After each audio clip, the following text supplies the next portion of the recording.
Oi. Florésia foi a minha host, inclusive, do aniversário do meu filho na Casa Séfora. Foi muito. E Eu foi.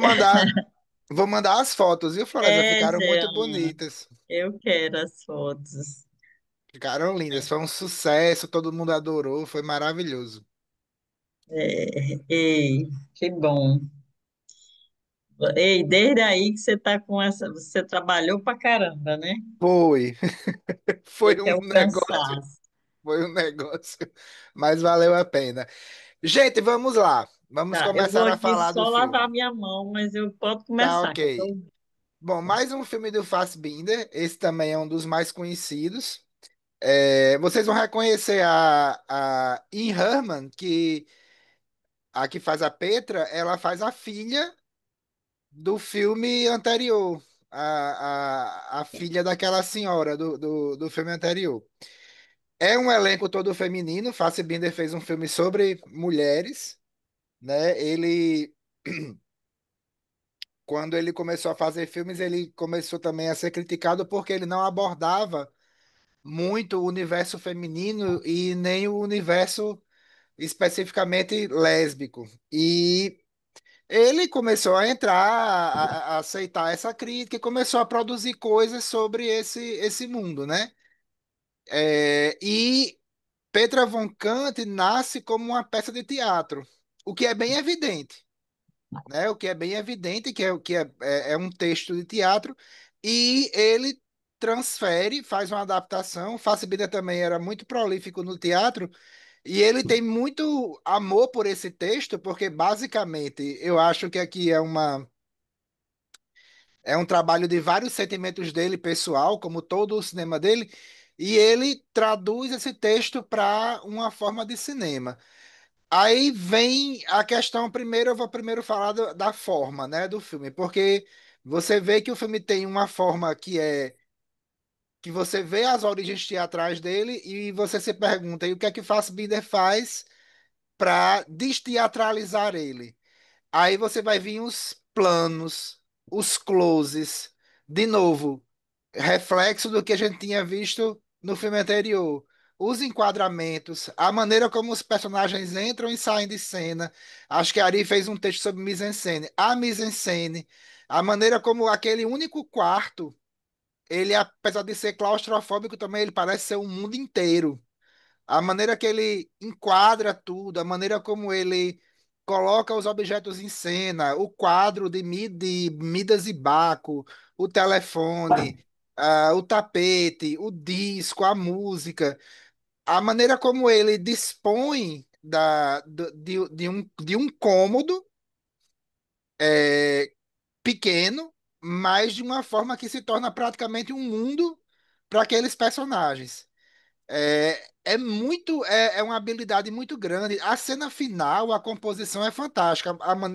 O modo como Marlene entra e sai de cena é algo assim. Chega a me arrepio, assim, para cinema é algo sublime, porque é um filme que está se passando basicamente entre quatro paredes. E aí o que é que ele faz? Eu vou utilizar a minha câmera para fazer tomadas que são espetaculares. Aí você vê aqui Fassbinder mimetizando também Bergman, e a maneira como ele sobrepõe os rostos das amantes, a maneira como ele sobrepõe os corpos, né? O interesse que ele tem nos manequins que se comunicam com o tema das aparências, né?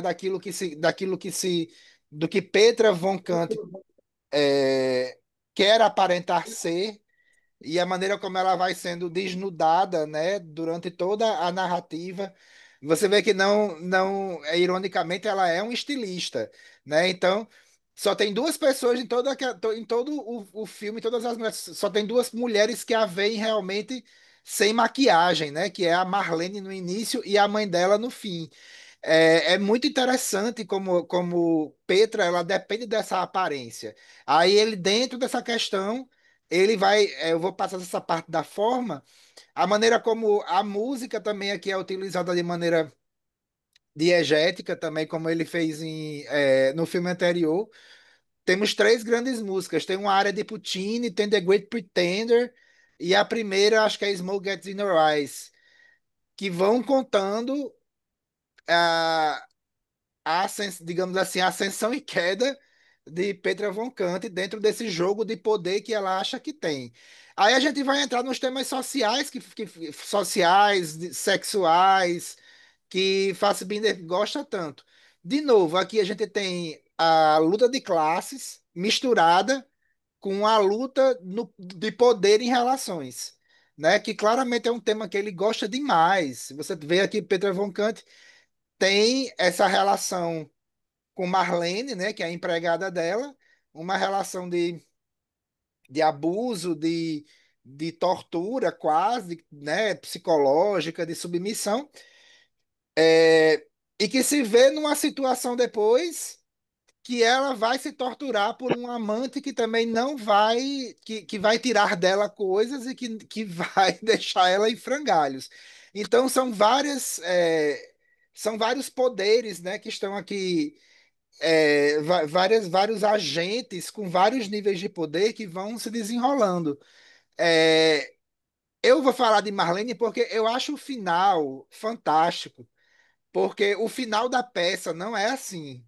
Quando o Fassbinder fez a peça, um ano antes, se não me engano, o final eram Marlene e Petra conversando. Elas iam conversar.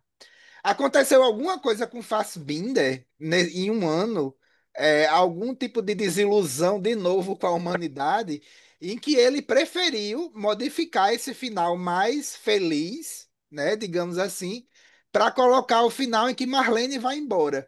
E o que é que Marlene ir embora significa? Isso é fantástico. Isso é o estofo para discussões acadêmicas. Vocês vão ver assim, as pessoas fazem tese sobre isso. Marlene, ela é sadomasoquista, ela quer aquilo, é quem ela é, ela gosta daquilo. Então, quando Petra oferece a ela uma alteração nesse poder, na verdade, quem tem o poder é Marlene, era Marlene que queria estar naquela situação. E quando o Peter diz, olha, eu virei uma boa pessoa, vamos agora conversar sobre isso, Marlene, não, você acabou de tirar o que eu tinha de você. O que eu tirava de você, o que você achava que você estava no controle, você não estava no controle. Quem estava no controle era eu. E eu acho esse final maravilhoso, porque ele tira o resto do chão de Petra. Petra passa de uma personagem que tem tudo e acha que tem o poder sobre tudo, para ir se tirando essas cascas, né? Ela vai sendo descascada, digamos assim, literalmente, para no final chegar à conclusão: eita, eu virei uma pessoa melhor. Vamos conversar, Marlene. E Marlene, não, você acabou de me tirar o barato da história e eu vou embora também. E aí toca The Great Pretender. Eu acho assim uma coisa maravilhosa, porque a única pessoa que não fingia ali era a própria Marlene. Marlene não fingia nada. Marlene tirava daquela relação de ser, né, aquela figura fantasmagórica, que escutava, sabia tudo, do que era judiada, né, de que era agredida verbalmente e fisicamente, era exatamente o que ela queria. Ela é a personagem mais honesta daqui. Petra não é honesta, Karen não é honesta, todo mundo quer alguma coisa de todo mundo, né? E aí vem essa visão de Fassbinder de que você vê aqui a visão dele sobre relacionamentos duradouros, sobre casamentos, essa vampirização, digamos assim. Fassbinder acha que existe, né? Quando existe essa ligação muito codependente, existe quase que uma vampirização e um processo de degradação no outro. Então ele tem essa visão muito cínica, muito dura sobre as relações. Claramente devem ter sido experiências pessoais que ele traz para o texto dele, mas que é fantástico. Karen é um personagem interessantíssimo, porque eu gosto muito como o filme lida com as elipses temporais, porque tem um momento em que Karen é seduzida, porque também ela não é seduzida, ela entra naquela, né? Ela sabe o que ela quer, ela está utilizando Petra, mas, de novo, Petra acha que tem o poder. Então, quando Petra seduz Karen, que também é extremamente vampírico, aquela relação, mas quando Karen reaparece, né? E os momentos em que elas aparecem já como amante, você vê que passou um tempo, né? Existiu uma elipse temporal que o filme não mostrou, mas você nem precisa saber o que aconteceu, você já entende, né? Quando o Karen começa a falar que ela tá dormindo com os homens, que ela tá dormindo, que já faz um tempo que ela procura homens. E que Petras finge que não sabia, cara, você sabia do que eu tava vendo. Já se passou algum tempo e você nem precisa que o filme lhe explique o que aconteceu. Você sabe perfeitamente a degradação daquela relação, né? Que começou baseada em interesse, para onde é que foi, para onde é que ela vai. Então é um filme muito interessante, é um filme como se passasse assim num universo de bolso, né? É um pocket universe em que as pessoas em que Fassbinder brinca literalmente de Deus, assim, que ele tá ali sob o controle absurdo de todo mundo, né? É um filme muito autociente de que ele é teatral, mas que Fassbinder também, dentro dessa teatralidade, ele joga toda a expertise dele como cineasta e vai lhe dando informações, a maneira como a moda informa o filme, a maneira como a arte informa o filme. Você vê que apesar de não ter nenhum homem no filme, mas a pintura de Baco e Midas está lá gigantesca e o pênis de Dionísio fica aparecendo para lá e para cá. Então, sempre quando você tá com Petra enquadrada, tá lá com aquele pênis gigantesco e o homem, né, a figura masculina dos maridos, os maridos que fracassaram, os maridos que voltam, o homem, né, o homem negro com o pênis exacerbado que Karen deseja. Então, assim, os homens aparecem como verdadeiros fantasmas aqui, né? Como assombrações que informam e que perturbam e que estão também presentes. Então, assim, é um filme muito interessante, muito complexo. De novo, com relação à pintura, até a interpretação, Dionísio, né? O deus do vinho, da embriaguez. Petra tá sempre, né, embriagadíssima no filme, porque é a maneira como ela consegue viver, lidar consigo mesmo, é estar sempre embriagada e embriagando todo mundo ao redor dela. E Midas, que está falando com Dionísio, que é um episódio na mitologia quando Midas vai pedir a Dionísio para tirar dele a maldição de tocar tudo que vira ouro, né? E que é aquilo, Midas é o homem que tem tudo, conseguiu tudo o que queria, mas que não quer mais, né? Então, assim, você tem várias. A arte informando a própria história, né? A própria. O que está acontecendo ali. Então, é um filme muito interessante, muito. Eu, quando vi esse filme, eu vi acho que há uns bons 15 anos atrás. Eu tinha gostado, mas eu não tinha bagagem para entendê-lo na complexidade dele. Fassbinder é um diretor muito complexo, muito interessante as pulsões sexuais dele, né? Tanto o comentário social quanto as pulsões sexuais dele e que ele coloca de maneira muito honesta nos filmes dele sempre me foram muito desconcertantes. E eu acho que hoje, né, com outra experiência, com outra visão de mundo, eu consigo apreciar muito melhor os filmes dele hoje, revendo. Eu entendo melhor, gosto mais, entendo melhor essas complexidades e eu acho que é isso. Eu passo para vocês antes que a voz fale e vamos lá. Sim.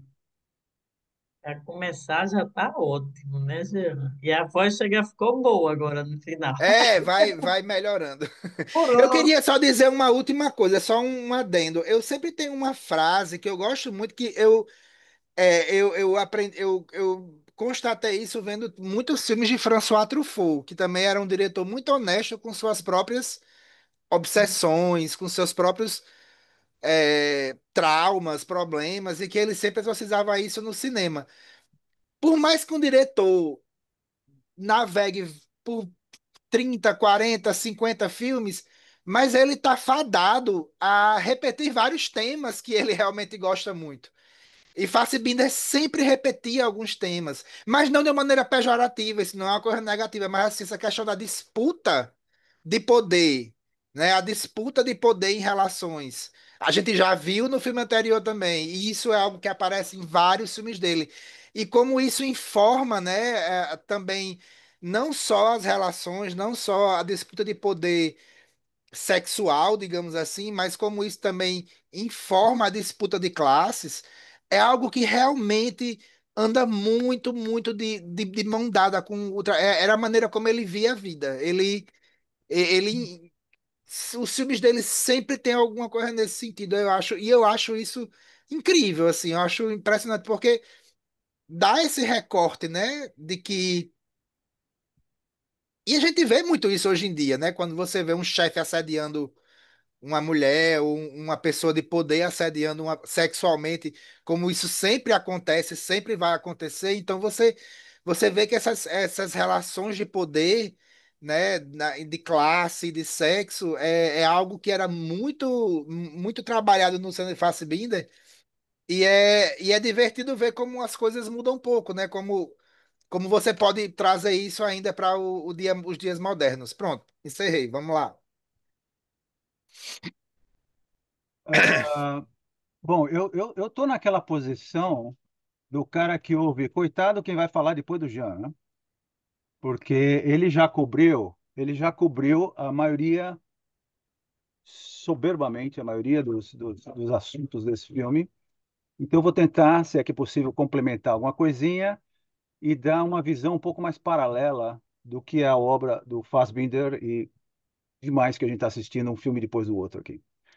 Primeiro, só um detalhezinho, ele não só Bergman, porque esse filme realmente é o mais bergmaniano do, do Fassbinder, e o Bergman é o meu diretor preferido, não sei se eu já falei isso para vocês aqui, adoraria ver se tem algum filme dele para a gente ver aqui.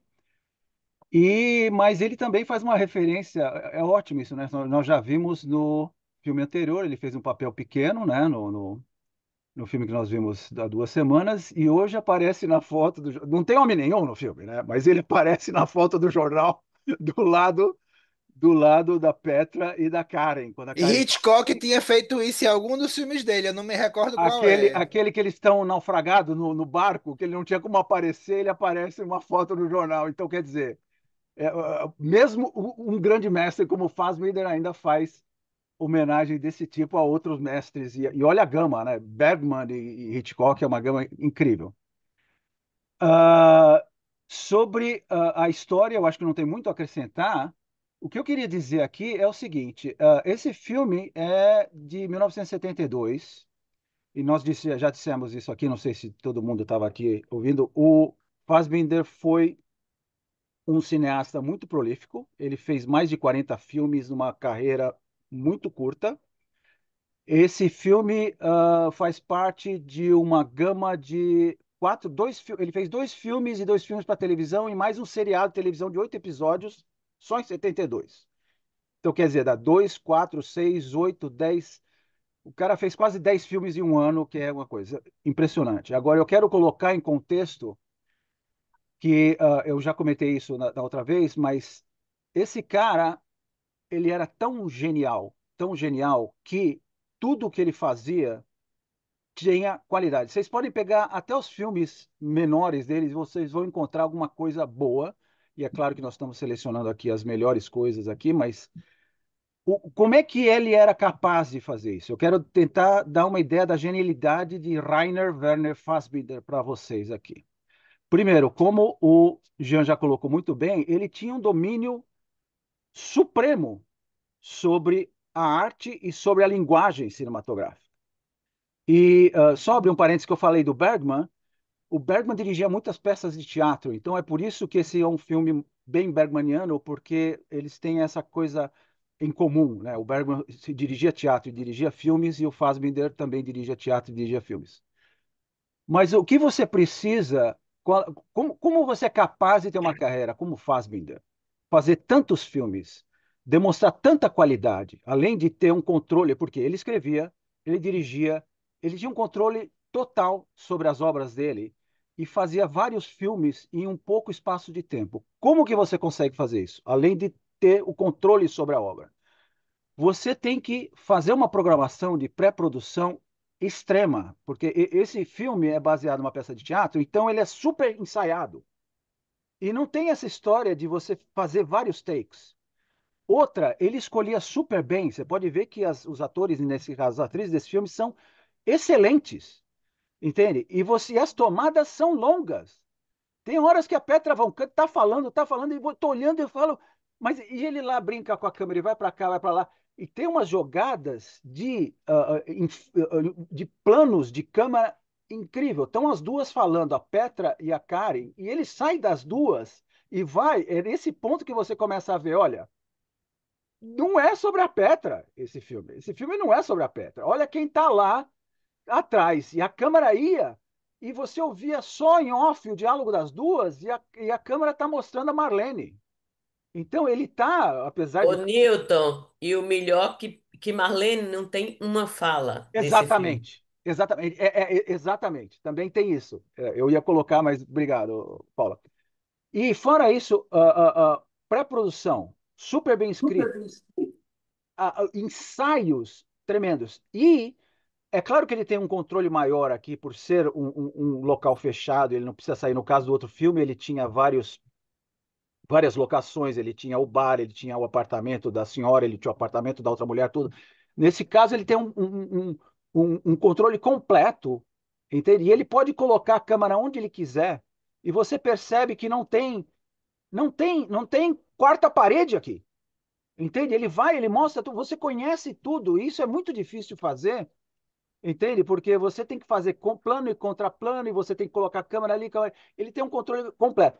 Então, o que que é? Entende? É a sabedoria, o conhecimento da linguagem, a preparação completa, entende? Então, quer dizer, o cara é capaz de fazer tantos filmes porque ele sabe como fazer tantos filmes, porque ele nem leva tempo. O outro filme, quando ele levou 2 semanas, eu não sei, esse talvez tenha levado um pouco mais, porque tem muito movimento de câmera, apesar de ser teatral. Então, essa é a genialidade. A primeira vez que eu tive contato, é engraçado que o Jean falou, esse filme eu assisti há quanto tempo e tal, não sei o quê. Eu assisti esse filme quase quando foi lançado, durante os anos 70, né? Eu já ia atrás de filmes na época, tudo. Então, e quando eu comecei, eu falei, pô, mas que demais. E quando eu comecei a me interessar pela obra, eu falei, mas como é que é possível isso? Aí você começa a analisar filme a filme a filme, e você percebe o quão genial, a sabedoria que esse cara tinha. Eu só tenho que lamentar que ele morreu cedo demais. Entende? Mas aí que tá. Tem aquele ditado, né? Que a estrela que brilha mais dura menos tempo, né? Então, quer dizer, ele brilhou, brilhou, brilhou até que deu uma supernova, alguma coisa, né? Mas esse filme, eu espero que tenha mais Fassbinder e de repente um Bergman aí, mas eu só queria acrescentar isso aí para tentar entender como é que esse cara fazia filme de tão boa qualidade assim, tantos filmes como ele fazia.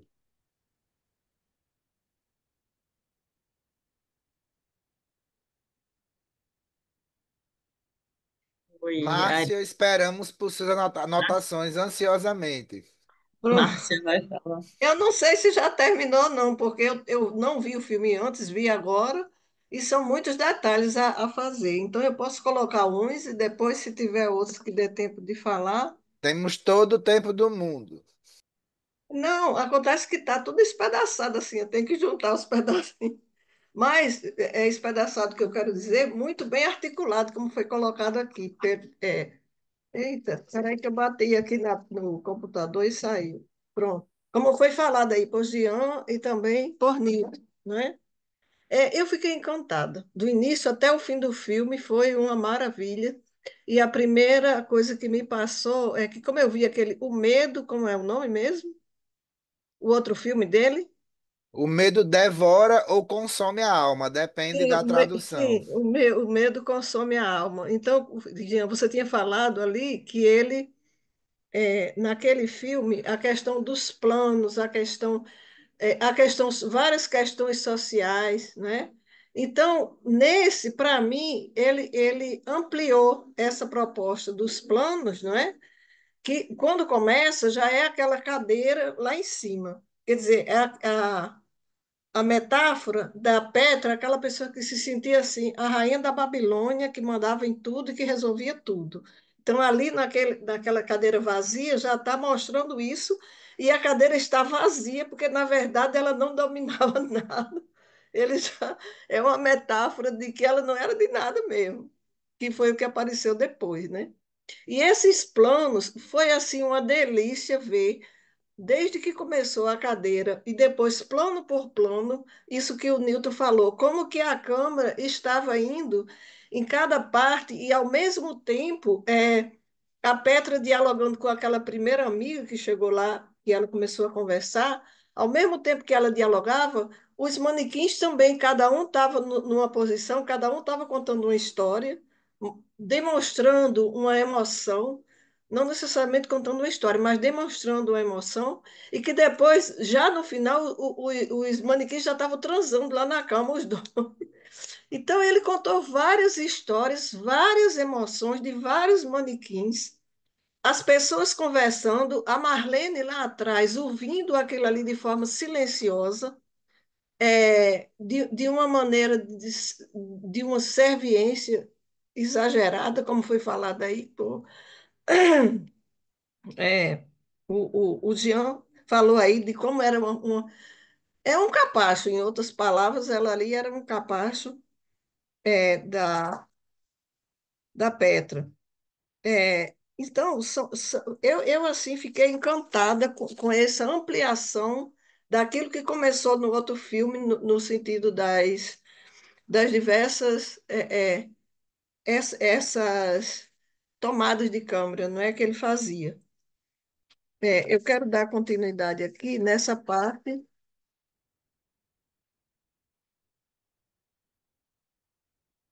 Aí vem vários temas, vem o tema da humildade, o tema da dominação. No início ela fala com aquela outra amiga que o marido queria dominar ela, que usou ela na cama do jeito que ela achou horrível e mais não sei o quê, e depois ela faz isso com a outra. Tudo que ela reclamava é o que ela estava fazendo depois. Então, eu acho que esse filme mostra a alma humana, mostra as misérias humanas, de tudo. A parte boa e a parte ruim, tudo misturado, né?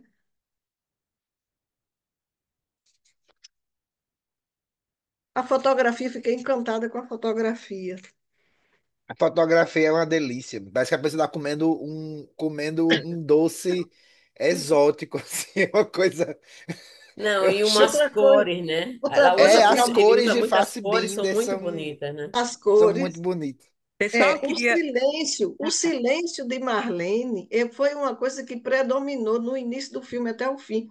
E o silêncio dela era tão profundo que a voz dela era o batido da máquina. Tic, tic, tic, tic. A voz de Marlene era esse tic, tic, tic, tic. E o silêncio. Para mim foi muito forte esse silêncio.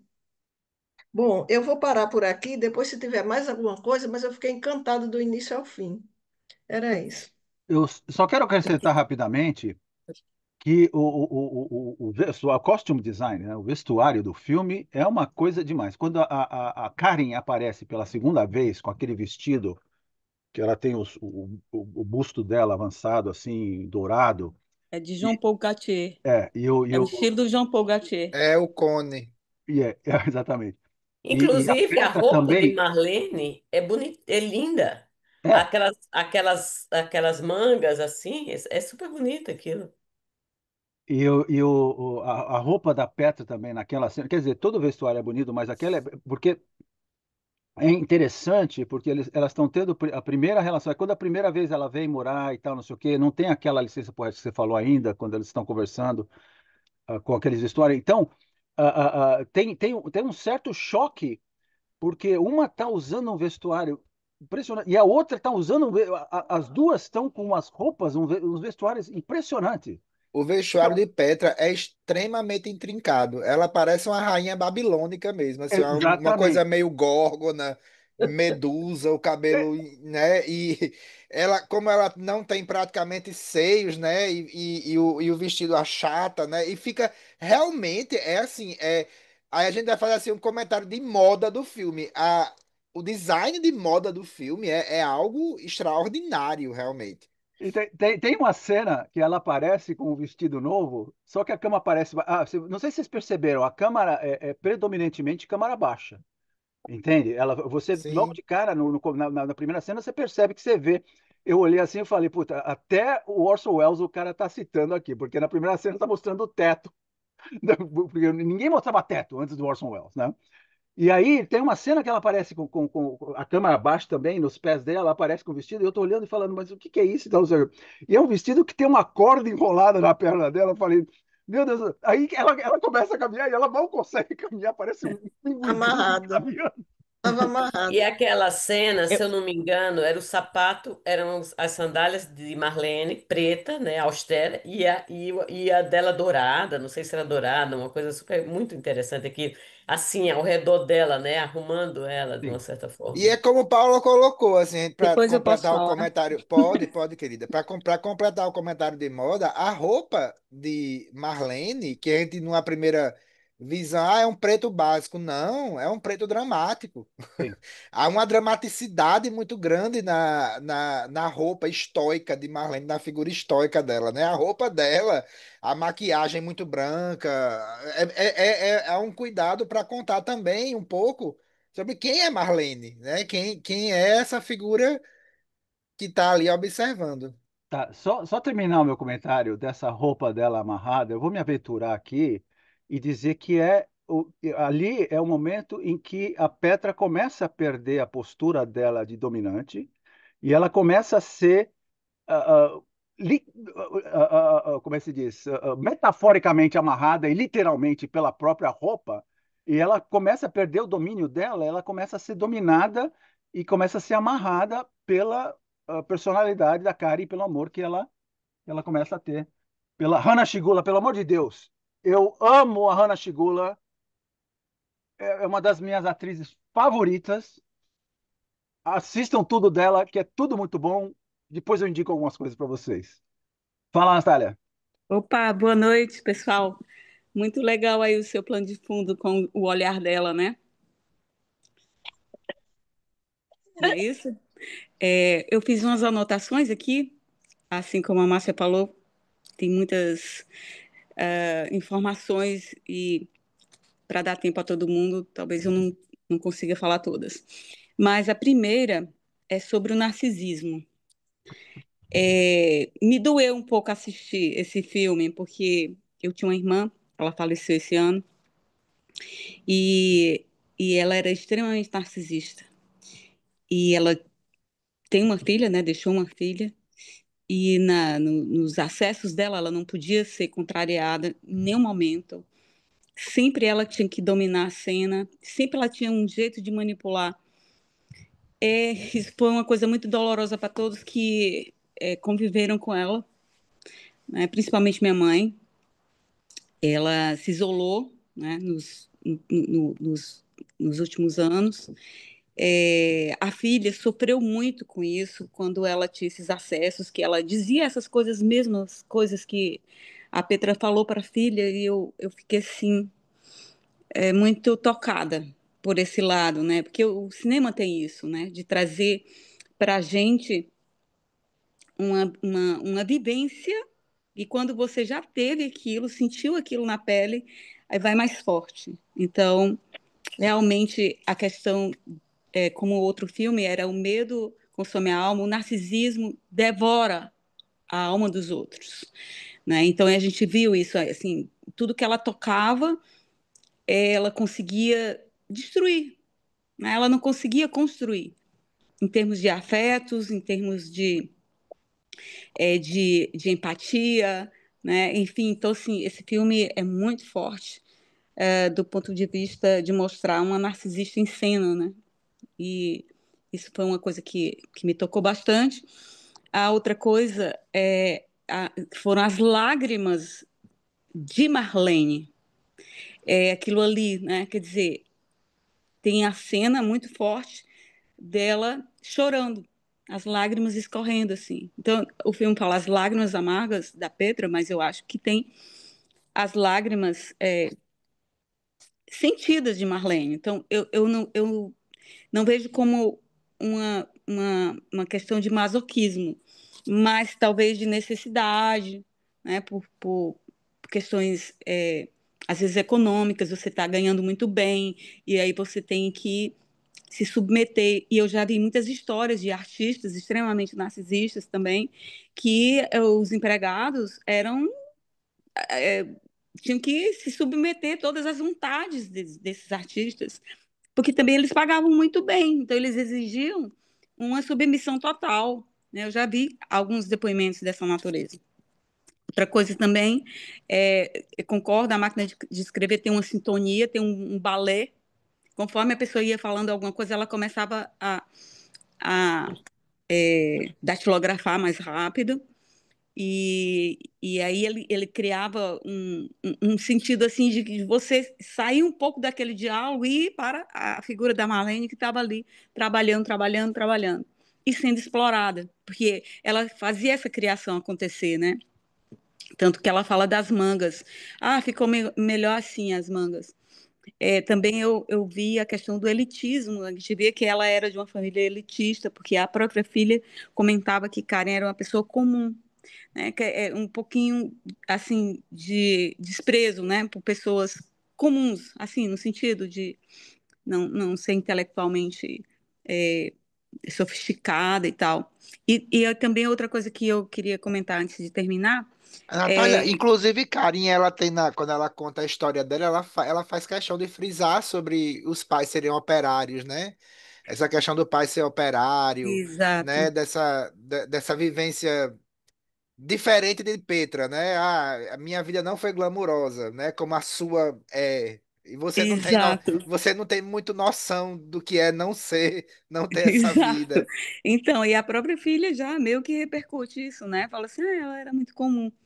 Bom, e aí tem uma coisa que os gatos, e tem gatos, mas eles não aparecem depois.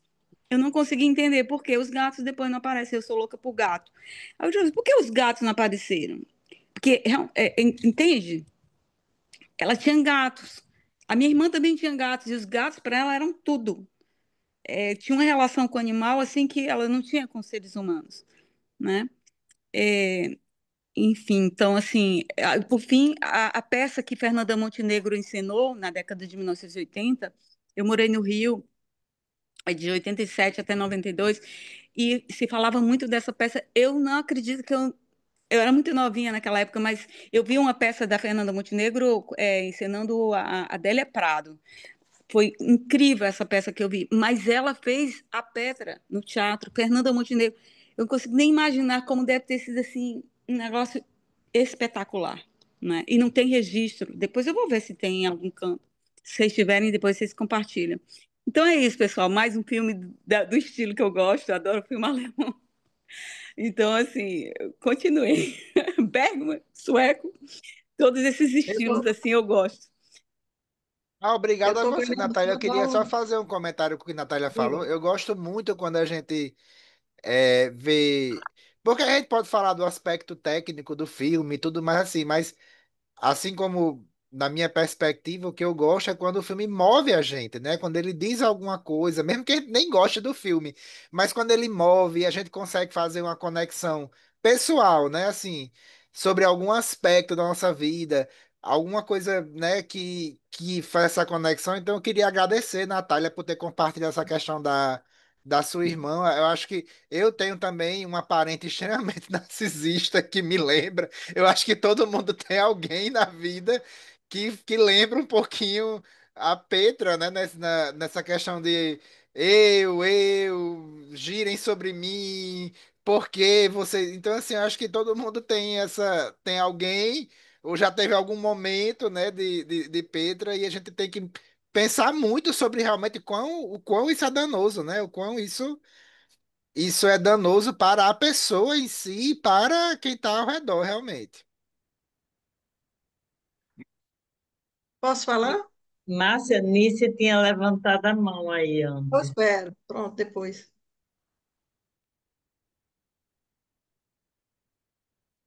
Vocês estão me ouvindo? Sim, estamos. Ah, ok.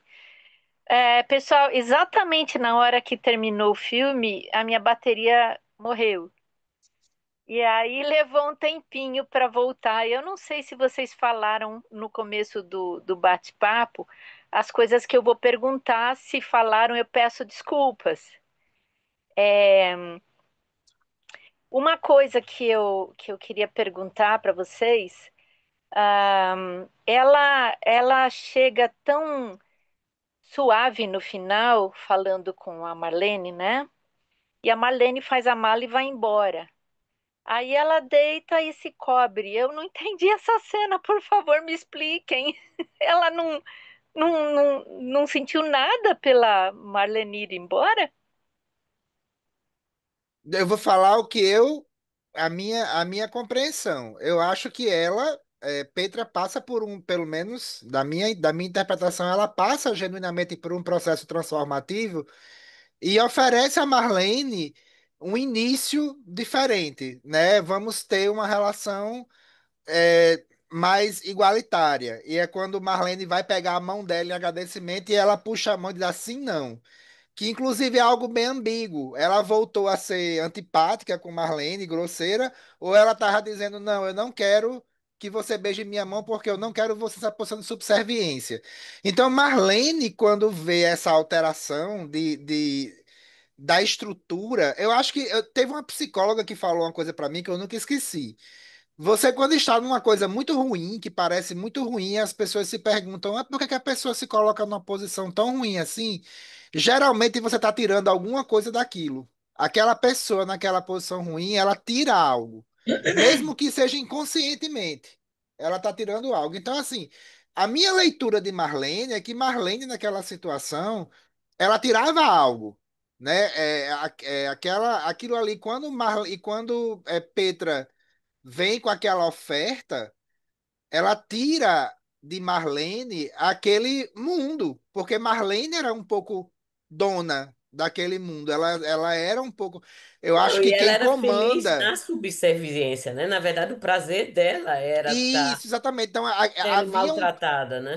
havia um comando de Marlene na situação dela que ela tinha essa ciência. E Petra, quando oferece aquilo, tira aquilo que Marlene tirava daquela relação.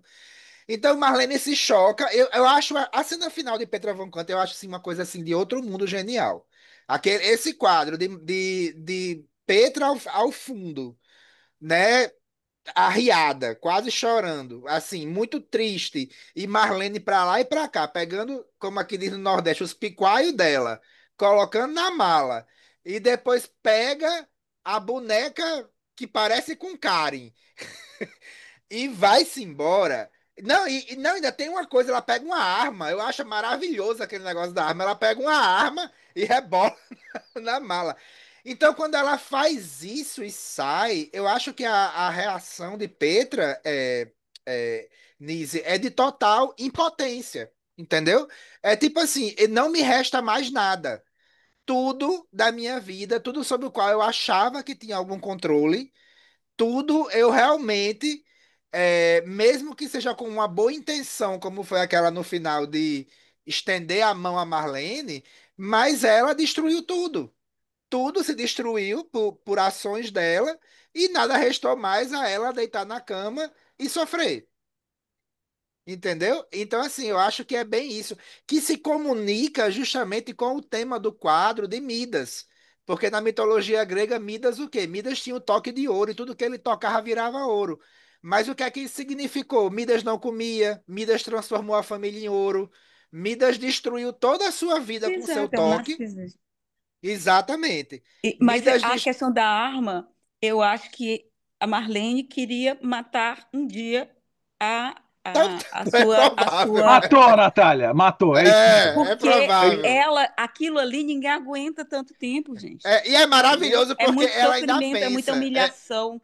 Ela ainda E pensa, ela realmente olha. os narcisistas, eles espezinham, eles sugam, entende? Eles manipulam.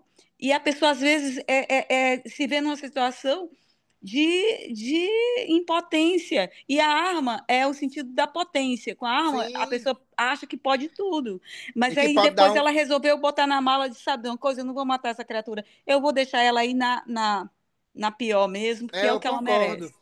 Então, assim, para terminar de responder a Nise, eu acho que se comunica muito com esse toque de Midas, entendeu? Que é uma coisa que tudo que Petra tocou, ela destruiu, querendo ou não, né? Ela implodiu aquilo ali. Então, ela termina só porque é o destino dela. O destino dela, assim como o de Midas quer morrer de fome, é Petra morrer sem amor, porque todo o amor que as pessoas davam a ela, ela transformava em outra coisa. Então, não sei se respondeu a sua pergunta, mas né, eu acho que o contexto, para mim, é mais ou menos esse. Eu, na verdade, entendi. Não é que eu entendi, eu simplesmente amei a cena da Marlene indo embora. Eu achei que que foi ótimo ela ter feito isso. O que me deixou bastante sem entender foi a Petra deitou e se cobriu, como se fosse uma coisa muito natural aquilo que aconteceu. Eu acho que não é natural, eu acho que ela se conformou, entendeu? Eu acho que ela se conforma com o destino dela. De Eu novo, o acho Porque que quando. narcisista ela. não sente nada, gente. O Oi? narcisista diz assim, ó, tô nem aí para você, você pode ir embora. Não tô nem aí. Eu Mas quero ela mesmo é que vocês vão mudou. embora. É No assim que o final, no narcisista final, age. ela mudou. Ela disse assim, foi quando ela fala para a mãe. Ela disse assim, Concordo. olhe, sobre Karen. Na verdade, agora que eu estou entendendo, o que eu queria era possuí-la. Mas agora, como quem diz assim, mas agora eu não preciso mais nada, já entendi que isso não faz bem, só me fez mal, eu não quero mais isso. Ela não disse com essas palavras, mas eu entendi. Ela disse, eu entendi agora o que aconteceu. Era porque eu queria possuí-la, mas de uma forma que ficou é, isso que foi falado aí. Ela estava em paz com ela, porque entendeu que por aquele caminho só era destruição dela, então não Isso. adiantava nada. Agora, isso que o Jean estava falando, de que Petra se sentiu arrasada, tudo, o mundo dela acabou, eu achei incrível como o Fassbinder colocou isso, porque o tempo todo a câmera, ela na cama, o tempo todo que eu digo assim, a maior parte. Foi na cama, na cama, na cama. Ela recebia aquela primeira visita na cama, depois a outra cara ficava na cama, depois era a transa deles, depois tudo era a cama. De repente, sem a gente esperar, ela estava no chão, no tapete, se estribuchando e pegando o telefone, e demorou muito a câmera ali no chão. Então, era esse vazio dela, não é? O mundo dela acabou. Eu achei incrível como ele mostrou isso como o chão. Agora, a Eu outra coisa acho que. Eu acho Oi? que a gente pode dar uma pausazinha, porque a Ari faz um tempinho que quer falar e a Ari tá ali rodando com a câmera. Então vamos, depois eu continuo. Deixa a Ari fazer o Terminar isso, comentário, eu aí a gente encerra volto. comentando. Vai lá, Ari. Senão ele vai pegar o cobertor dele e se cobrir aí. É. Não, mas eu queria só terminar isso que a Márcia estava Diga, falando diga. e que você falou. Eu senti que a Petra foi completamente para o fundo, mais fundo do poço, e aí ela só podia subir, ela não podia, não tinha mais para onde ir, só podia ir para cima. Foi quando ela falou para a mãe. Eu mudei e apareceu isso na ligação. Ela pareceu sincera quando disse: Ah, nos vemos qualquer dia. Ela já não estava se importando. E principalmente quando a mãe dela disse: a Gabi chorou até dormir. E ela disse: Por favor, mãe, não me torture. Então ela estava realmente sentindo o fato dela ter magoado a filha. Para mim, me pareceu que realmente ela foi até o fundo do poço e de lá ela só podia ir para cima e ela foi.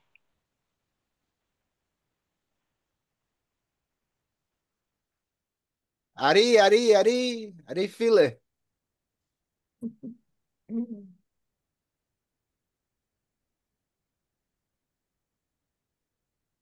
Bom, vamos lá. Próxima vez eu não vou ficar por último, não. Eu vou ficar interrompendo também, que nem todo mundo faz, tá? Próxima vez eu vou ficar interrompendo todo mundo.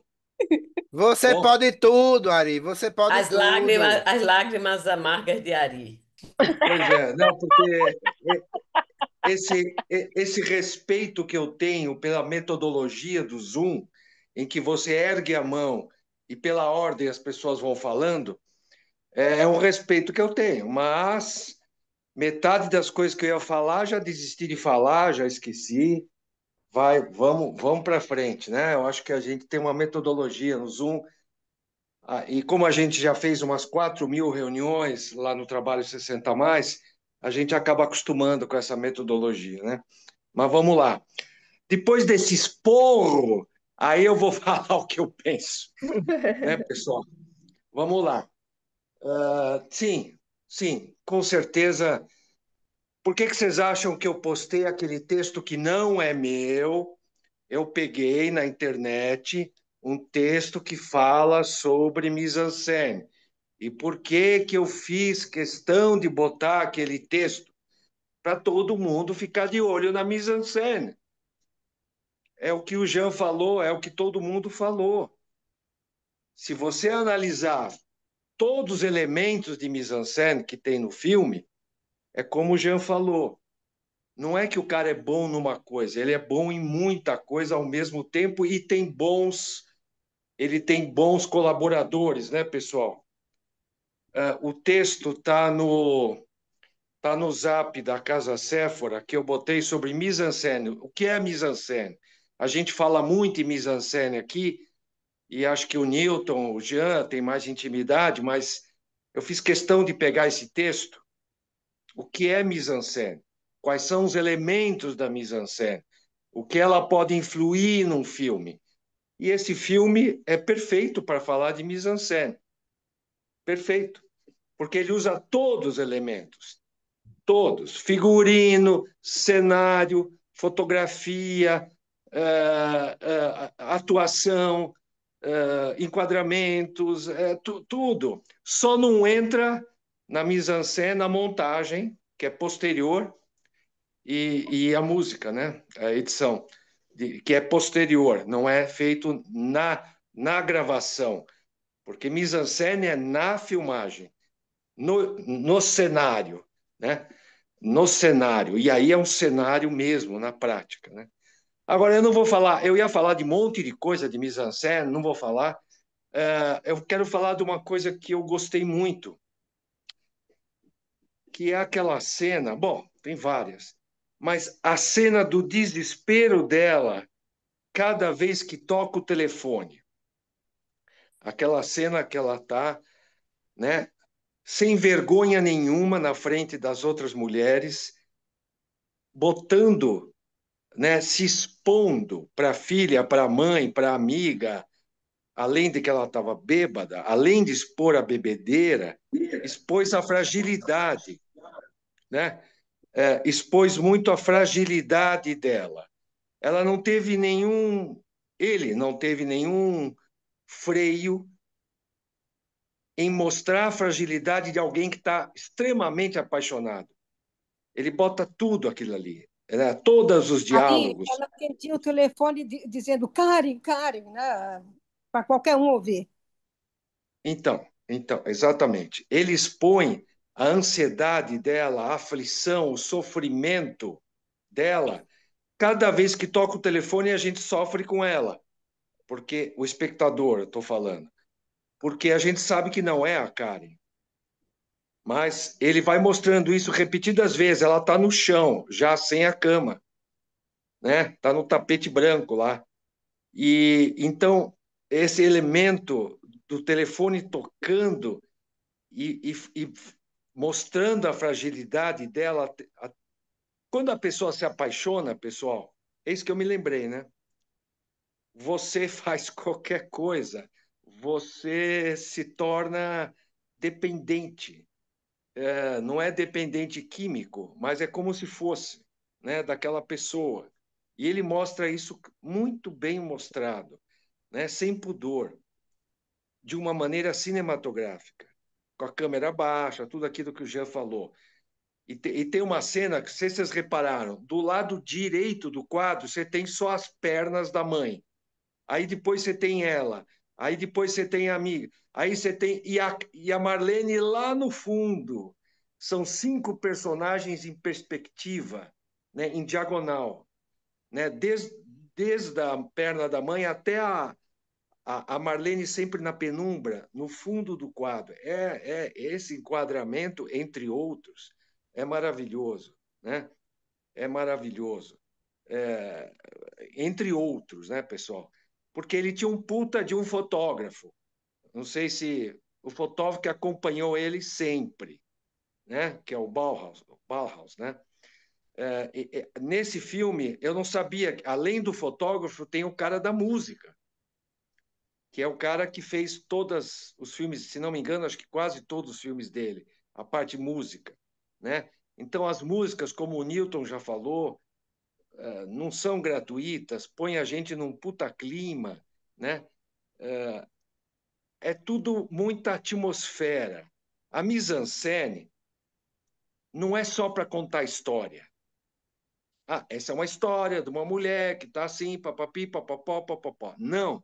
A mise-en-scène é para dar atmosfera, o clima, as situações que não aparecem, às vezes, né, objetivamente, mas a gente entende pelas, pelo conjunto, pelo conjunto da mise-en-scène, vamos falar assim, pelo conjunto, né, que já foi falado aqui. Então, realmente, eu foquei muito nos diálogos. Eu vi esse filme agora, faz um ano, no nosso outro grupo, no Janelas para o Cinema. A gente debateu esse filme. Mas eu reparei hoje muito mais em toda a mise-en-scène e nos diálogos que são maravilhosos, né? Maravilhosos. Desde aquele encontro com a amiga, né? A questão do casamento, das relações, ele vai tirando, né? Vai desfraudando as relações, né? É, e não perde tempo, ele não perde tempo com bobagem, ele não perde tempo com bobagem.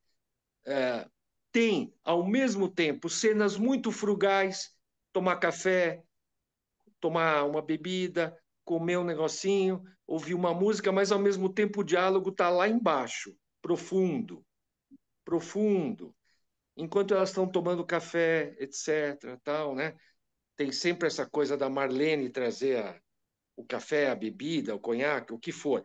Na verdade, a primeira vez que a gente nota que ela está dominada, dominada, é na cena que a Hana Shigula está na cama de baby doll, lendo uma revista. Olha a mise-en-scène. Ela fica o tempo todo olhando aquela revista. O tempo todo. E não olha quase. Ela não olha.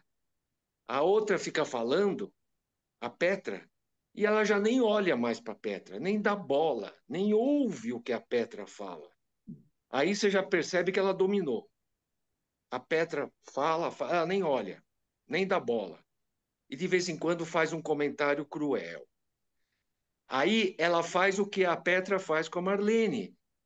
A primeira vez que você vê isso, ela manda a Petra buscar bebida para ela.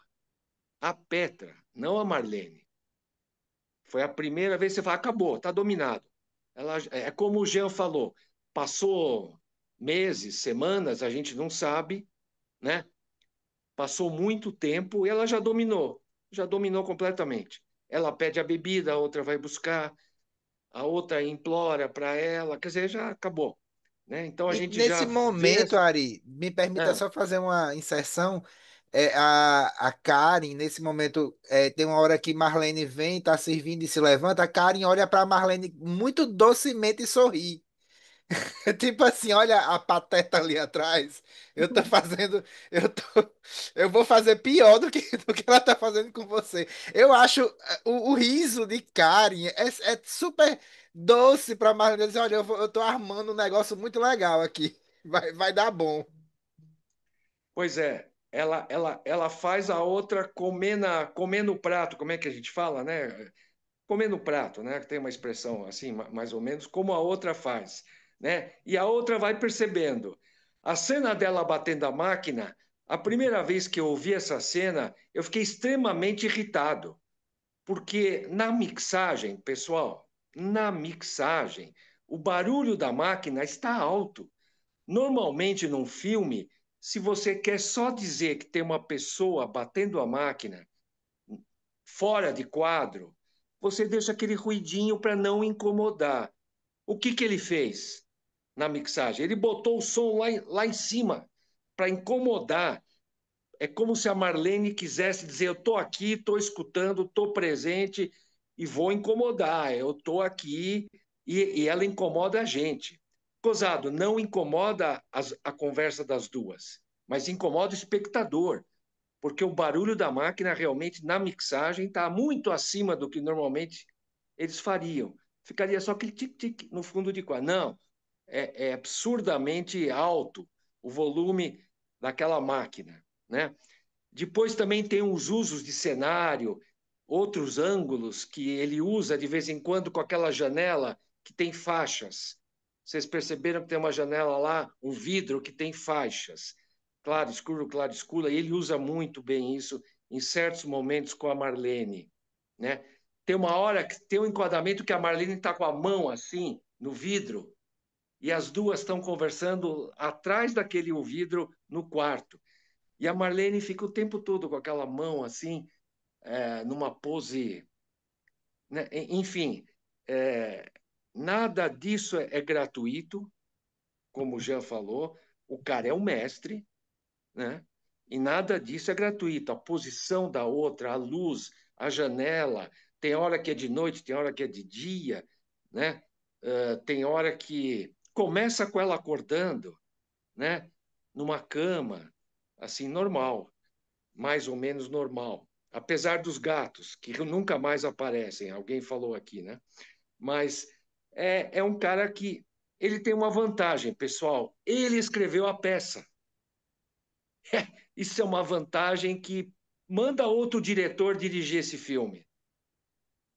Pode ser que saia um bom filme, mas sendo o Fassbinder, e sendo o cara que escreveu a peça, ele conhece todas as intenções de cada fala. Ele tem todas as intenções de quem escreveu o texto. Intenções que eu digo é o que não está no texto, mas que aparece, né? E ele põe isso na mise-en-scène, porque no teatro não dá para usar todos os elementos. No teatro deve ter. Eu não assisti a peça. Com certeza tem muito uso de cenário, de figurinos, tal, mas no cinema ele consegue fazer o uso perfeito dos elementos. Bom, eu só queria falar isso, mas eu queria escutar a Paula antes dela Paula, sair. antes que você saia, fale alguma Fala aí, coisa. Paula. Já falei demais, eu não ia falar nada. Fala, Paula.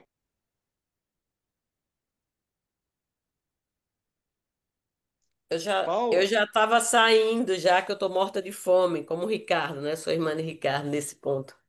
Mas não tenho o que falar, não, né? Eu tava esperando, né? Vocês já falaram tudo que falar. Eu adoro esse filme. Eu vi a primeira vez esse filme porque Jean acho que colocou lá em uns Foi, anos eu atrás. coloquei no grupo, Isso, eu acho que na isso. pandemia. Isso, aí eu salvo, né? Quando vocês mandam o filme, todos vocês, eu dou uma favoritada. E aí, às vezes, eu assisto. E eu assisti sozinha e eu amei esse filme, né? Então, quando escolheram para assistir, né? Eu adorei. Eu não sabia se dava tempo de assistir hoje, mas é isso que vocês já falaram, né? E eu acho linda. Eu gosto muito de filme com cores bonitas, né? Meio assim, as cores são muito bonitas e as cenas, essa coisa. E Marlene não fala nada. Eu acho muito, umas ideias maravilhosas. Eu não tenho nada para acrescentar, não. Eu adoro. Não acho, ao contrário de Ari, eu não acho que é um filme para mulheres, eu acho que é um filme sobre o ser humano, né? Por exemplo, existe gente realmente. Infelizmente, não é infelizmente, né? A pessoa é muito amplo esse negócio de dizer se Marlene era feliz, era infeliz, né? Cada ser humano, cada um de nós tem suas loucuras, né? Então, mas certamente a personalidade de Peter era muito danosa, né, para todo mundo, né? Mas eu não sei se Marlene sofria, né? É assim, é louco, mas não me parece que ela fosse uma pessoa que estivesse sofrendo ali. E é É, doido, né? Porque o ser humano é Aquelas louco. o lágrimas próprio, podia ser até prazer, né? Se ela é é, masoquista, sei lá. o próprio Fassbinder, quando ele abre o filme, ele coloca, né? Acho que um caso patológico. Ele coloca alguma coisa, algum subtítulo assim. E É ele um... ainda faz uma dedicatória para todos aqueles que serão Marlene, ou que são Marlene, ou que virão a ser Marlenes. Ah, Ele não fez, vi isso, não. ele faz uma dedicatória a isso.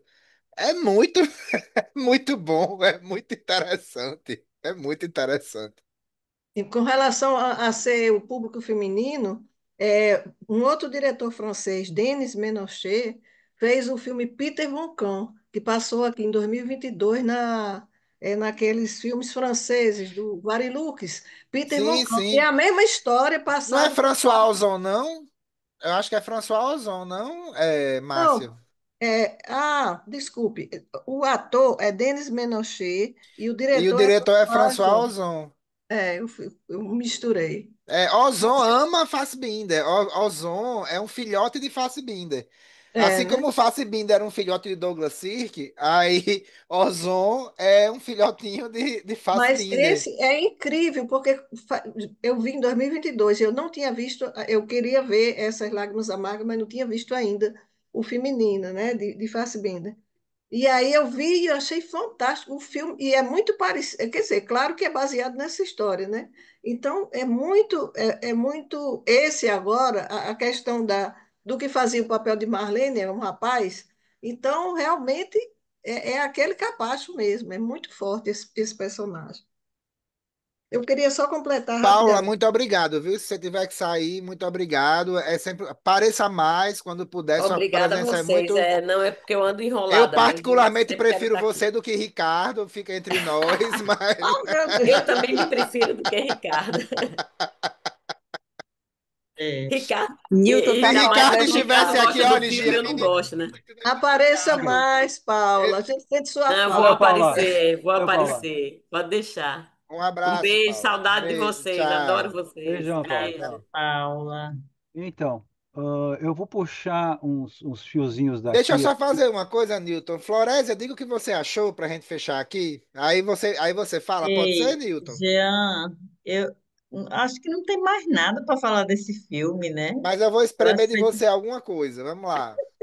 bom, eu gostei do filme, né? Mas eu acho que tudo já foi tão aí tudo falado. Eu acho que me chamou muita atenção. Agora, como eu disse, alguns comentários aí, como a história das lágrimas dela, que ela estava chorando, pode ser que ela estivesse feliz, sei lá.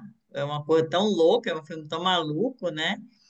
Me chamou a atenção quando você disse que o pinto do cara na foto, aquele pinto enorme, era desse tamanho, também não entendi por quê, mas enfim, Mas é eu tô enorme porque a brincando, tô foto é grande, brincando. né? A Não, foto é aí eu muito tô grande. brincando.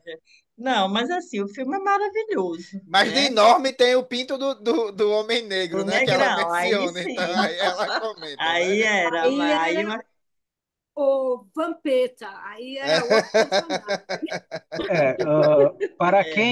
Para quem não prestou atenção, não era só um pinto, tinha dois pintos, hein? Tinha o pinto do cara mais aparente e tinha o pinto mais escondidinho ali. Então ai, era um conjunto de pintos É. observando as cenas mas todas. Vocês, não, vocês botaram o assunto, então a gente tinha que olhar. Bom, eu vou é. puxar um fiozinho daqui, um fiozinho dali e chegar a uma conclusão que eu acho. Espera um pouquinho. Mas, Jean, deixa eu só dizer só uma coisa.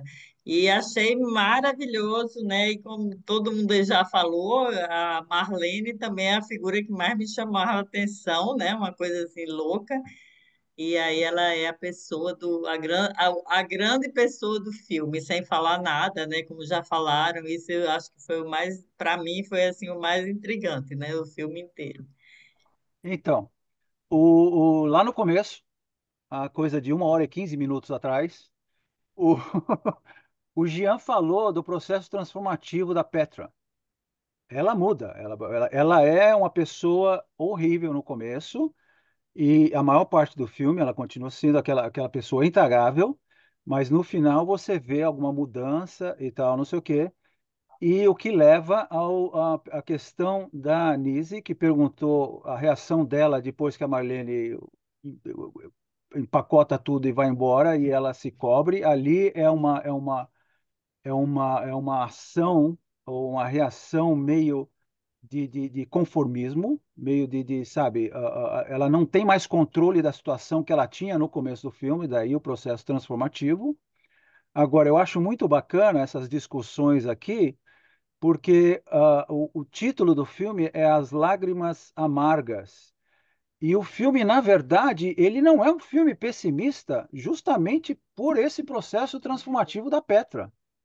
Quer dizer, o que nos dá é um fiozinho de esperança no final de que uma pessoa tão ruim, tão intragável, tão horrível como a Petra ainda pode ser alcançada e ter alguma mudança na vida dela, no comportamento, no modo de ser dela, tudo. Então, essa é a conclusão que eu tiro. Ainda bem que eu fiquei até aqui, era para eu estar saindo uns minutos antes. Essa é a conclusão que eu tiro depois dos comentários de vocês todos. Eu queria colocar isso aí, tá? Nilton, você acha, como eu talvez achei, que ela mudou porque ela chegou num fundo que ela não Sim, aguentou mais? sim, ela tem alguma coisa a ver com o que você falou, mas é justamente isso, porque ela começa a sentir, porque ela não tem empatia no começo do filme, na maior parte do filme. Então ela começa a ter esse processo. Você pode dizer que realmente ela chega num ponto mas a reação dela para mim é uma de conformismo com o que ela sofreu todo e a Marlene, porque ali é o fundo do poço no sentido de que ela nunca imaginou que a Marlene ia embora. Achou que tinha um controle total. Mal sabia ela que não tinha controle nenhum, entende? Mas é justamente isso, quer dizer, o ponto, o fundo do poço que você está dizendo é justamente isso. A Marlene parte e ali acabou, né? Mas como é que a Marlene está indo embora? Eu nunca imaginei uma coisa dessa, né? Ainda Você tem uma falou arma. Tem que numa completar isso aí. conversas que você ia explicar alguma coisa sobre a arma. Tá, desculpa, Estela, rapidinho. A arma é justamente isso, entende? Eu gostaria de fazer uma enquete rapidinho de todos vocês, porque a primeira vez, eu me remeti à primeira vez que eu assisti esse filme há quase 50 anos. A primeira vez que eu assisti o filme, eu tinha a nítida impressão que a Marlene ia matar a Petra no final. A sensação que você tem é essa, porque ela não parece que não vai aguentar. Até que você entende qual é o que é a Marlene e tal, não sei o quê. Mas o Fassbinder brinca com essa noção de Sim, que, veja bem, a Marlene tinha um plano genialidade. B. Marlene Não, tinha um plano B. não, não, é exatamente. Não, não, mas veja bem, a genialidade do Fassbinder. Porque ele não, ele sabia, ele sabia como é que a história ia começar, terminar, mudou ali, como você disse, justamente o filme e tal, não sei o quê. Mas ele sabe o que a audiência vai estar pensando da história que ele está contando enquanto ele está contando. Então ele faz uma menção sobre, vocês pensaram que ela ia matar? Olha que ela tinha arma, mas não vai matar, não.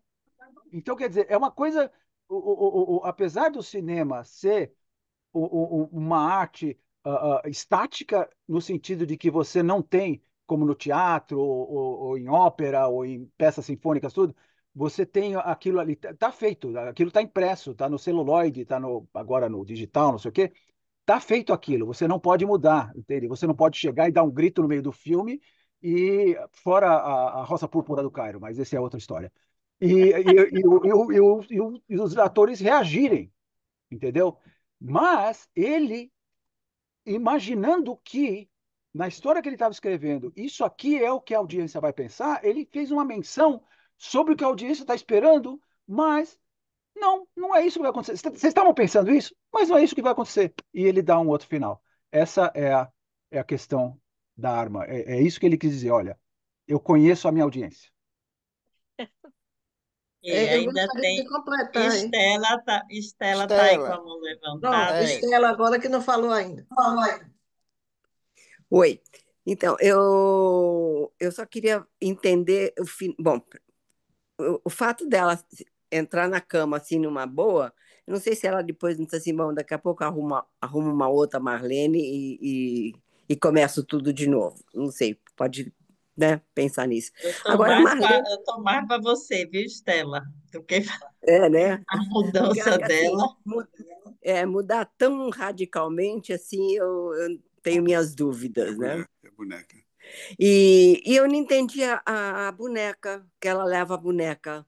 Eu queria saber se alguém pode me explicar isso. É privar a Petra até da própria lembrança da paixão e o amor que ela tinha para Da Karen. Karen. Nem isso você vai ter. Você perdeu tudo. Quer dizer, eu estou tirando até a noção da lembrança da pessoa por quem você era apaixonado tanto. Essa é a questão da boneca. Ok. Na verdade, a boneca amiga foi muito amiga de dar de presente de aniversário para ela. É Aquela muito realmente. boneca, né, cinismo, né? Plutão? E ela que Muito amiga. apresentou, né? E ela que levou ela lá. É, E parece até que já sabia quem era, né? A figura. Muito Já amiga. pronto. aquela amiga, na verdade, tem uma cara de golpista danada, né? Então, assim, dá a impressão de que era um negócio, vamos tirar o dinheiro dessa mulher. Essa mulher aqui, ela é uma boa vítima. Porque também, assim, do ponto de vista da loucura, ou do narcisismo, da pessoa que Petra é, ela é também a pessoa que dá o dinheiro, né? Ela é uma fonte de dinheiro. Se bem Financia, que né? isso, ela financia, né, as É. pessoas, e isso traz também para ela uma fonte de ressentimento muito grande, que ela coloca até a coitadinha da filha dela no meio, que tem nada a ver com isso. Mas Petra se acha sugada por todos e acha que tem direitos por isso, e essas complexidades, né? E realmente todo mundo depende dela, inclusive a mãe, que a gente não falou muito da mãe, mas a mãe quando descobre assim, né? Porque tá bem na cara que Petra é lésbica, tanto é que todo mundo fala é mãe, todo mundo tipo assim, o pessoal comenta, todo mundo sabe que ela gostava de Karen. E a mãe ainda faz aquele teatrinho, nossa, ela gosta de mulheres. Mas tudo leva a crer que a mãe também é sustentada por Petra. E ela vai e faz as pazes, né? Diz que talvez ela tenha até nojo dela, mas que vai, né, suportar. Então, assim, é um filme que, nesse aspecto, demonstra essa compreensão humana de Fassbinder, as relações, elas são movidas por algum interesse, né? Assim, nada é totalmente puro. Nenhum amor é totalmente puro. A gente sempre espera algo, há expectativas, há algo em troca. Então, assim, ele escancara essas. Ele diz assim: olha, se relacionar é muito bom, mas também é um inferno. E a gente sempre está esperando alguma coisa. Todo mundo espera alguma coisa, todo mundo quer alguma coisa de alguém, né? Então, tem alguns que são mais trouxas, tem outros que são menos trouxas. Tem uns que são mais, né, safos na questão. E assim, com relação à mudança de Petra, o filme ele dá essa mudança, mas é uma mudança realmente ambígua. Porque o filme ele lida com essas ambiguidades. Eu acho que o filme termina com The Great Pretender, né? O grande falso, o grande fingidor. Não é por acaso, é porque dizendo, olha, ela pode ou não ter mudado. Ela pode ou não ser assim. Porque a gente vive no mundo de Petra e o mundo de Petra é muito regido pela aparência, né? Assim, todo o filme é informado pelas roupas, pela peruca, pela maquiagem, pelos manequins, pela mise-en-scène. É até metalinguístico, Ari, assim, porque toda a vida de Petra é uma mise-en-scène. É algo tudo muito até o drama dela, até quando ela desaba, ela faz daquilo um show, né? Ela faz um show com a sua plateia. É o show da Petra Von Kant tendo um Agora, chilique. Jean, Oi. Jean, eu tenho só uma pergunta para você e para o Newton. Eu não sei se alguém aqui vai saber responder. Na cena inicial, ela diz que está devendo dinheiro por Mankiewicz. Eu O... vi, eu assisti, eu vi uma matéria dizendo que, na verdade, não é o Mankiewicz do que a gente conhece, o diretor da Malvada, mas é porque, como o Fassbinder gostava muito do filme A Malvada, ele criou um personagem, o qual ela escreve porque devia esse dinheiro, que é o nome do Mankiewicz, mas ele Mais queria uma colocar homenagem, como uma, mais uma ele homenagem. é mais um homem, né? Então, assim, temos mais um homem. Você lembrou de mais um homem que informa a história. Aí, voltando, Estela, eu cortei seu comentário. Você quer falar mais alguma coisa? Estela, Nada mais. nada mais? Eu queria, Nada antes mais. de passar para você, Márcia, eu queria ver Liliane. Cadê Liliane? É, eu estou sentindo falta de você. É, Oi, Liliane vai fazer, pai, depois a gente retoma os comentários. olha, eu não entendo de cinematografia, dessas coisas todas. Eu gostei do filme, adorei os comentários de vocês. Agora, eu não sei o que que a Petra fazia na vida que a Marlene ajudava ela a desenhar os modelos das mangas. E de onde ela tinha tanto dinheiro se ela passava o dia na cama bebendo. Enfim, isso É aí uma não foi. pergunta justa. Muitos críticos comentam isso mesmo. Outra coisa, eu não entendo assim de mise-en-scène, e eu não me identifiquei nada com as roupas para usar em casa, com a maquiagem. Eu gosto de um moletom em casa, sabe, um shortinho, então eu não me identifiquei Porque muito. você é autêntica, Liliane. Você é uma pessoa Eu autêntica. achei muito teatral assim a maquiagem para filme. Sim. Agora, eu sempre achei que as relações homoafetivas são muito mais fortes, né? Mais dramáticas, sempre são, porque não sei, mas aí a gente vê que é mesmo, né? Muito mais dramático que os héteros. Achei que que o filme foi light, não tem sexo nenhum, nem um beijinho, nada, é só papo, né?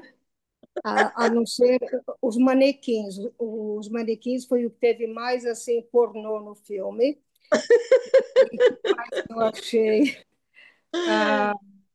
eu achei que então é isso. É um filme sobre amor lésbico e sobre dominância de dinheiro, sem baixaria, só com tragédia. E eu gostei. Só isso. Eu queria fazer um gancho com o que você falou. Eu vi um comentário muito interessante de um Eu crítico. vi a peça, mas eu era Hum. muito garota, não entendi nada, achei. E eu li agora que a Fernanda Montenegro, quando fazia a peça, todo fim de peça, ela saía chorando de cena, Que assim, emocionada. legal. Eu li isso daí. Que massa. Pronto, não tenho nada para falar. É para informar seu comentário sobre o filme não ter. Porque os filmes de Fassbinder é engraçado. Ele não usava o sexo de uma. Apesar dele ser uma pessoa. Eu tenho dois comentários. Primeiro, você falando, eu não sei como é que Petra ganhava tanto dinheiro e era produtiva se vivia bêbada na cama. Esse é um comentário que eu acho que muitas. Eu acho que e o próprio Fassbinder sabia disso, que se, eu estava lendo sobre. Fassbinder sob a ótica de críticos, né, que o conheceram. Roger Ebert chegou a jantar com ele em Cannes. E Roger Ebert meio que fala isso. O Fassbinder só vivia bêbado e drogado. Ah, ok, está Então, explicado. e só vivia Ah, na cama com os amantes, as amantes dele. Então, assim, é curioso porque fazia parece até filme, como se não, e fosse uma fazia puta auto. filmes, né? Fazia Pois puta é, é filmes, como se fosse não uma só isso. autocrítica. Assim, olha só, eu sou tudo isso aqui, mas eu sou um cara genial e O cara era produtivo. gênio.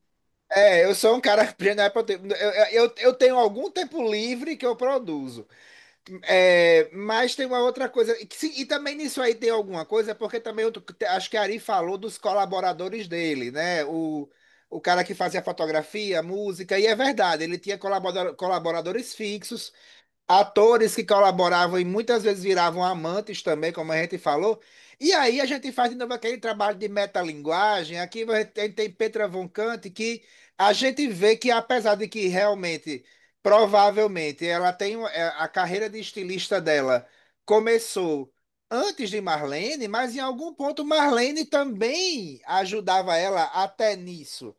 Então também é um comentário de Fassbinder dizendo, olha só, eu sou, desculpa a expressão, eu também sou um filho da puta que usa muita gente para fazer as coisas que eu tô gerindo muita gente que está me ajudando também. Então é um trabalho e essas pessoas também, eu de certa forma canibalismo, metaforicamente, eu uso essas pessoas, né? Elas são minhas amantes, É. são pessoas que eu tenho, Mas, eram relacionamentos muito explosivos, ele era conhecido por ter É. relacionamentos explosivos. Colérico. Então, isso, então assim, ele tem essa autocrítica, é muito curioso, porque ele é muito honesto quando você vê os Autoironia, filmes. né? Jean, Isso, ele tem essa autoironia. Só para terminar um outro comentário com relação à nudez e ao sexo.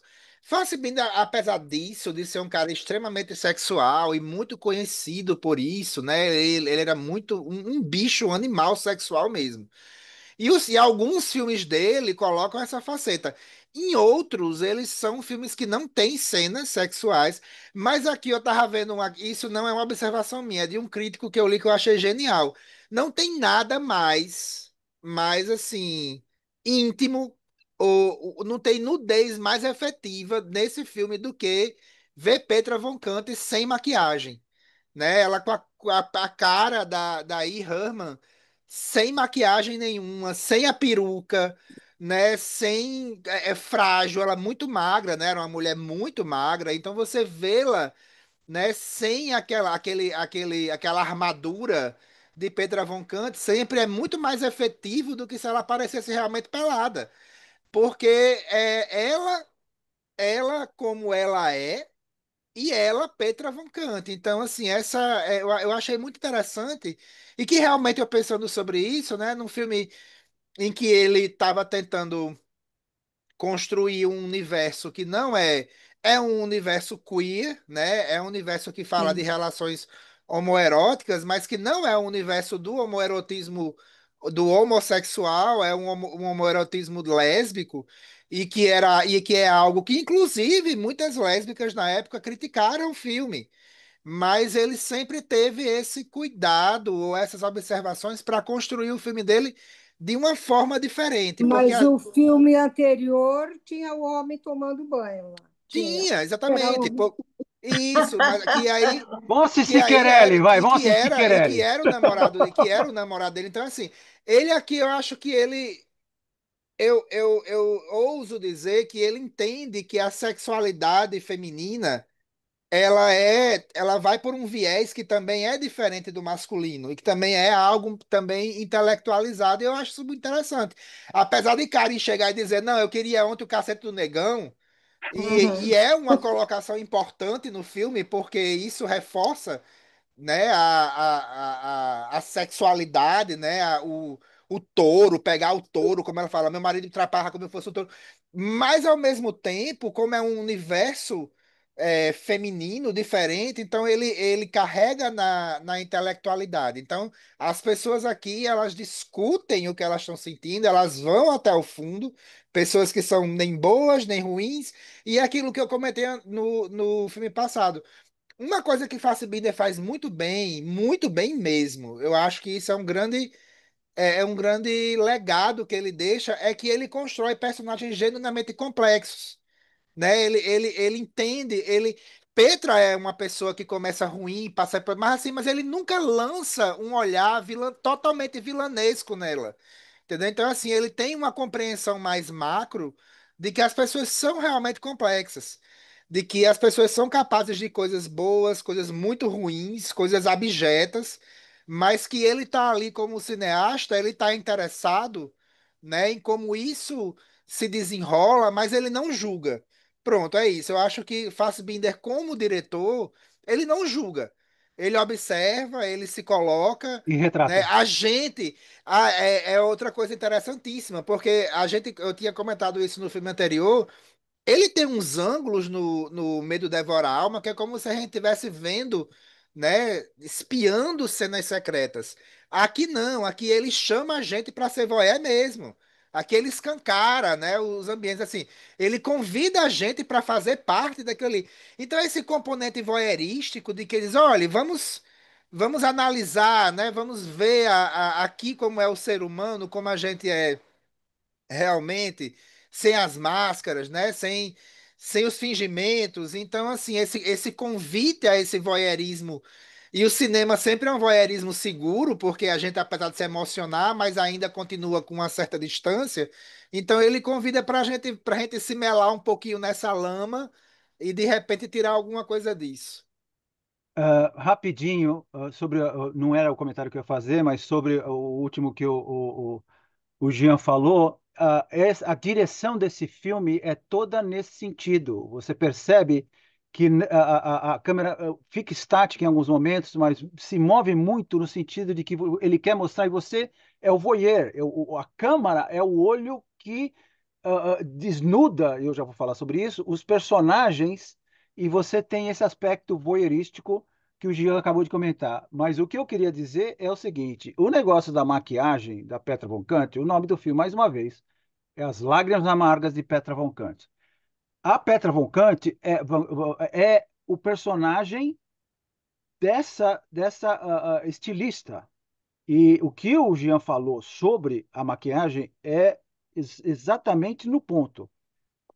As lágrimas que você vê, o sofrimento dela, a paixão que ela tem pela Karen, tudo, é sempre quando ela é Petra von Kant. E quando, como o Jean colocou muito bem, ela não aparece sem a maquiagem, ela não é mais a Petra von Kant. E ela se transforma em outra pessoa. E você não vê. E eu remeto de novo ao comentário da Nise sobre ela ter se coberto. Você não vê ela chorando. Você não vê ela sofrendo. Ela se desnuda quando ela deixa de usar maquiagem, ela se vulnerabiliza.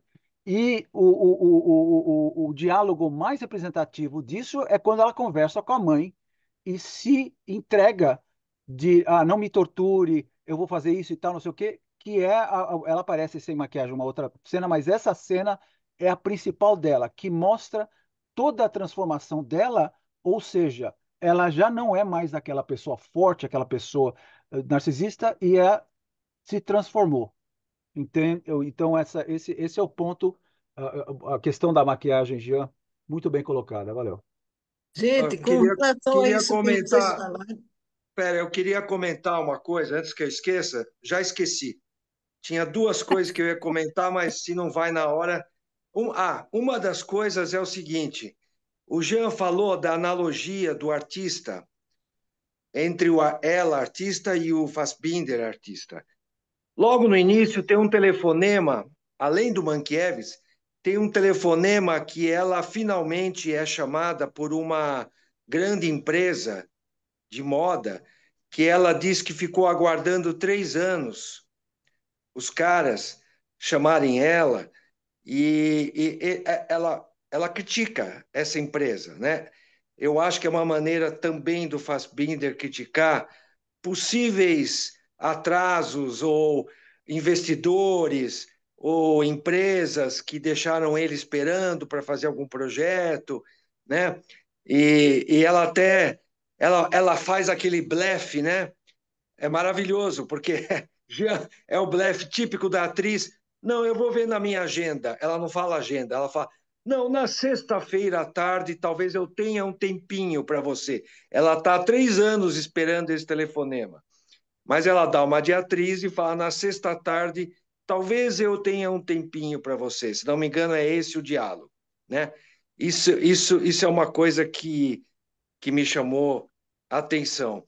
E tem um outro comentário também que eu ia fazer, deixa eu ver se eu lembro. Estava na ponta da língua.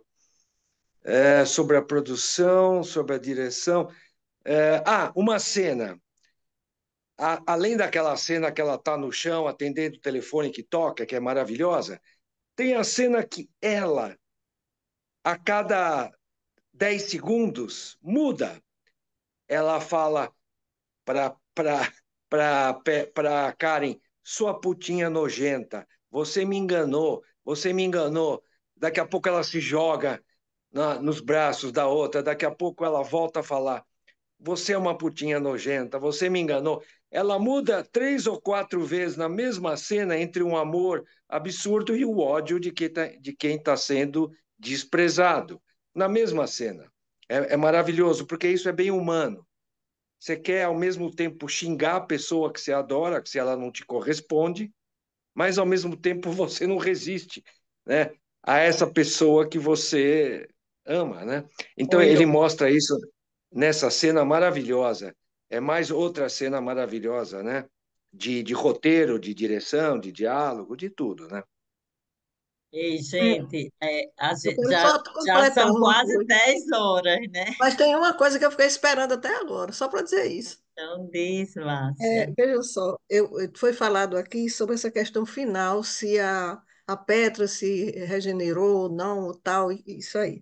Então, o que eu percebi é que ela e a Marlene eram tipo a panela e a tampa, né? O masoquista e o sádico. A masoquista e a sádica. Se a sádica desistiu, a masoquista não tinha como continuar. Para mim, as duas é como se fosse um personagem só, com esses dois lados, né? Então, para mim, na hora que a Marlene pegou aquilo ali, era como fosse como se o autor fizesse uma metáfora do tudo tudo que a Petra foi, que não era mais. Aqueles discos, aquele boneco, tudo ela era outra parte da Petra indo embora. Eu fiz a interpretação dessa forma. Era isso. E, gente, eu acho que hoje foi mais do que maravilhoso, né? O debate hoje foi assim, extrapolou, né? Eu acho que foi bem, é, sei lá, foi dissecado, né? O filme aí, foi tudo diretor. Acho que poucas vezes a gente tem, eu acho que numa profundidade, assim, né, Jean? Sei lá, eu acho Até o próximo Fassbinder, né? será, hein? Bem, eu não sei. Jean tinha dado uma olhada no Belas Artes e tinha dito que achava que esse era o que valia a pena ver, né? Dos que estão lá. Tem um que parece que o Ricardo adora, né? O Querelli. Ricardo disse só não queria esse, mas eu acho que não tem também no Belas Artes, né? Não, mas tá entrando, entraram outros, Floresta, estão entrando aos poucos. É porque eu tenho que rever, porque senão pode dar errado. Aí, mas deixa eu ver se eu revejo. Tem o Tá, Mercador das Quatro Estações, que é muito bonito. Deixa eu rever ele, vale ver a se pena. rola, ver se vale a Agora a pena. Natália foi uma que disse que queria voltar, né? Não sei se tiver Pode mais de ser, eu uma, a gente vou. volta lá. Bergman aí para mudar um pouquinho também. Pode ser, eu vou ver se eu vou Ver o dar que que uma olhada tem. no catálogo. Então Almodóvar tá. também é bom. A Moldova acho que ainda não fez nenhum, fez já também. Fez. Lá A gen- atrás, Não, né? a gente fez recente, vão ver. Qual Qual foi? foi? Qual foi esse Ah, Vão recente? foi. ver. Eu não assisti, vou ver, por isso Qual que foi, Jean, que passou? Vou ver, ele assistiu. eu não estava. Eu também não estava. Então vai ver. Então Então não vai ver. valeu. Então Então vai não ver. Se valeu, vou vamos ver, vou assistir. ver, vai Vamos ver. fazer outro. Ei, Fale com gente, ela. boa noite, obrigada. Continuamos o papo lá. E Tá hoje, bom. desculpem, mas eu estou cansada, porque hoje foi um dia para mim, assim, bem intenso, o dia inteiro. Todo Foi mundo muito acho que está cansado. Vamos embora. Florésia, chama a Marlene aí para te Vou ajudar. chamar para me ajudar, porque hoje é um dia que eu queria ver um chazinho aqui Aqui no na minha Brasil mesa. tá cheio de Marlene. Não sei se vocês acharam Tá tão não, estranho. Só Liliane, tá falta aqui a não. Marlene. Se Oh, atualiza, Liliane, não tem mais não. Marlene não tem mais. de Gente, vez em tchau, quando eles tchau. acham uma Foi Tchau, aí. um tchau. prazer, um Tchau. abraço. Boa Tchau, semana tchau. para todos. Para Tudo de bom. todos. Outro. Felicidades. Tchau, Um tchau, abraço a todos. Boa semana. Tchau, tchau. Valeu. tchau.